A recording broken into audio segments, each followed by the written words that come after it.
Good evening. Coming up tonight, a local high school student has been arrested for possessing a firearm while on school grounds. Plus, former South Carolina Governor Nikki Haley is expected to announce a presidential run this month.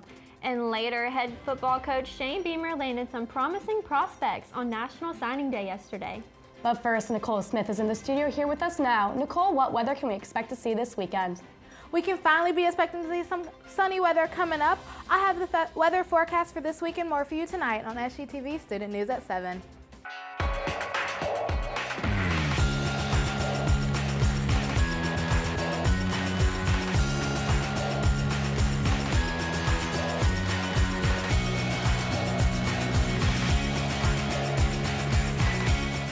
Live from the Kennedy Greenhouse Studio. This is Student News at 7.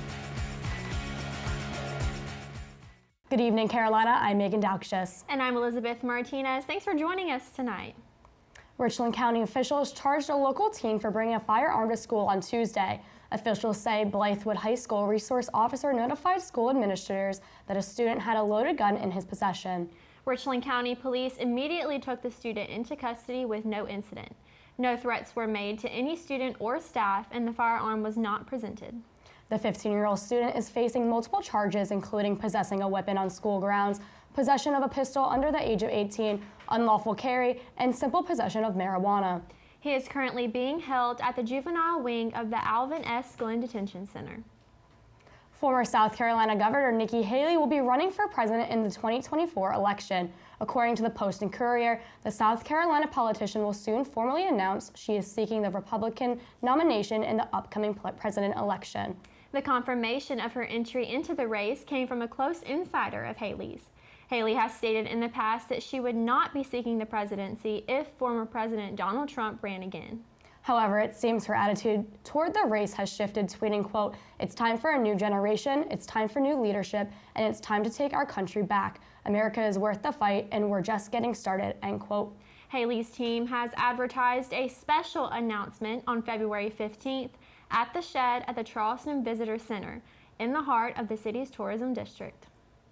This morning, an ammonia leak at Sumter Meat Processing Plant hospitalized 3 out of 12 people exposed. The 3 taken to the hospital are said to not be in critical condition. Sumter Fire were called to Pilgrim's Pride plant this morning about the ammonia leak. Before they arrived, the maintenance team at the plant had already gotten the situation under control. The department has no information on the cause of the leak since it was under control before they had already arrived. Former USC student Morgan Romano has been officially crowned the new Miss USA. First runner-up Romano took the position of Miss USA after Arbani Gabriel was crowned Miss Universe. Romano was a chemical engineering student at USC and is currently an application engineer in Charlotte, North Carolina. Using the large influence in her position, she wants to use her experience in a male-dominated career field to help girls pursue STEM careers. Romano said, quote, "If kids aren't being told about STEM, how would they know how to even pursue it," end quote.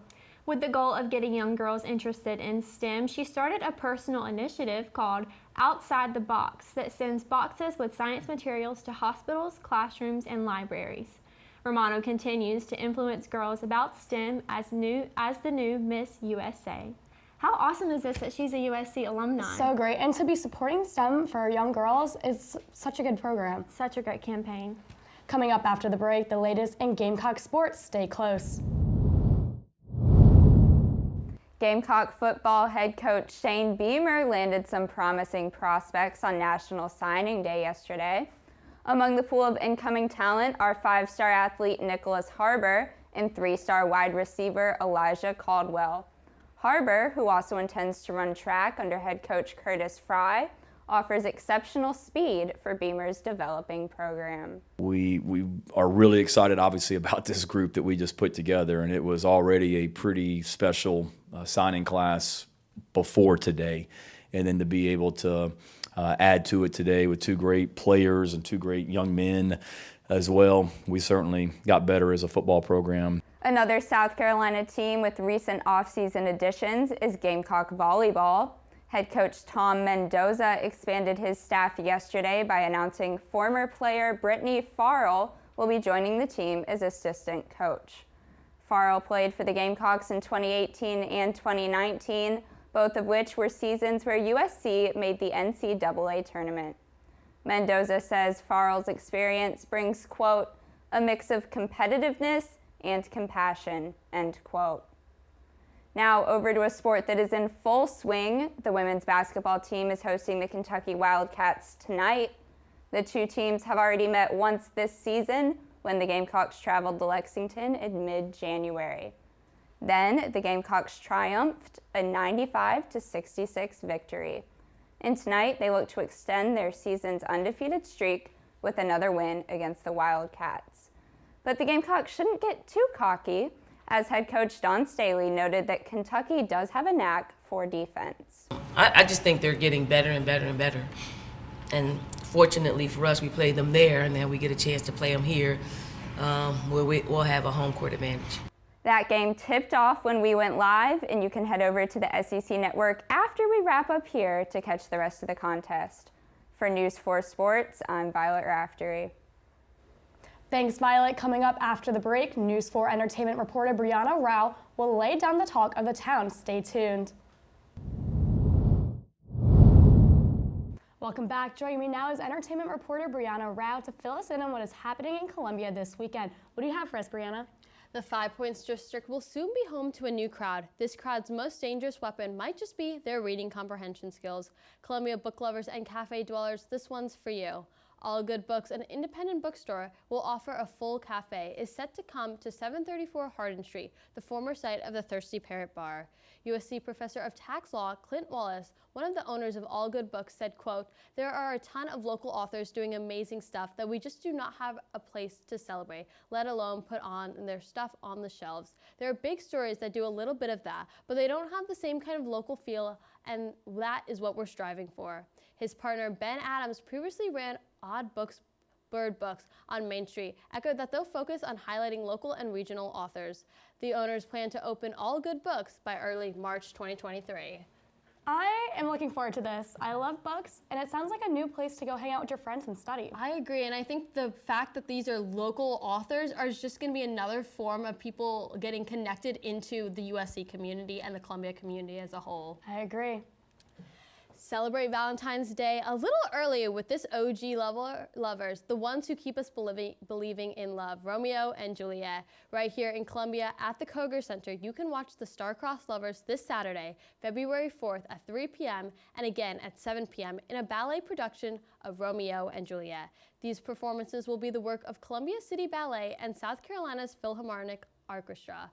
Tickets range from $35 to $60. You can purchase tickets at KogerCenterForTheArts.com. So you were talking to me earlier that you love ballet and you're also going to this event. Yes, I'm super excited just to be in the presence of two amazing orchestras and ballet performers, but also, again, just being part of the community and seeing it grow. I'm going to be enjoying that. And that's all for your entertainment news for tonight. Coming up after the break, Nicole Smith will let you know if this cold weather sticks around. We'll be right back. Welcome back, everyone. I'm Nicole Smith. Here's your look at tonight's forecast. Tonight's temperatures are hitting 43 degrees with those winds going 4 miles per hour and that humidity being at 96. And we're going to be keeping that waxing gibbous. Now let's take a look at what South Carolina is going to look like as a whole. In this upper region, we have the high 40s to those low 50s. And as we move down to those mid and low regions, we're going to have those low to mid 50s with those high being here in Hilton Head with 55. Now let's take a look at what Columbia is going to look like during this week. We're going to, of course, see 52 degrees tomorrow going into the lower 25. And throughout the week, we're going to have that high 70s to those mid 40s. And at night is going to get a bit chilly with 25 here Friday. And throughout the week, it's going to get a little bit warmer going all the way to 48 here on Wednesday. And as you can see, we're going to finally see some sun coming in here. Except for Friday, we're going to still have some rain and showers. And then Sunday, it will be cloudy. But Saturday, Monday, Tuesday, and Wednesday, we will finally see that sun peeking through. That's all I have for tonight. After the break, we'll have tonight's edition of Carolina Canines. You don't want to miss it. Stay with us. And finally, tonight's Carolina Canine features Iggy. Iggy is an energetic pit bull mix who loves every dog and person he meets. If you're interested in adopting Iggy, he's currently up for adoption out of Columbia Animal Services. Check out their website at animalservices.columbiasc.gov. This little pup is so cute. He was so smiley. He really was. We need Iggy in our lives. We really do. If I wasn't in an apartment, I would definitely rescue. That wraps up tonight's edition of Student News at 7. Be sure to follow us on Instagram, Twitter, and Facebook at SGTV at USC. To keep up with all of our content, be sure to also visit us online at sgtvonline.com. For SGTV News 4, I'm Elizabeth Martinez. And I'm Meagan Daukshus. From all of us here at SGTV, have a great night, Carolina, and forever to thee.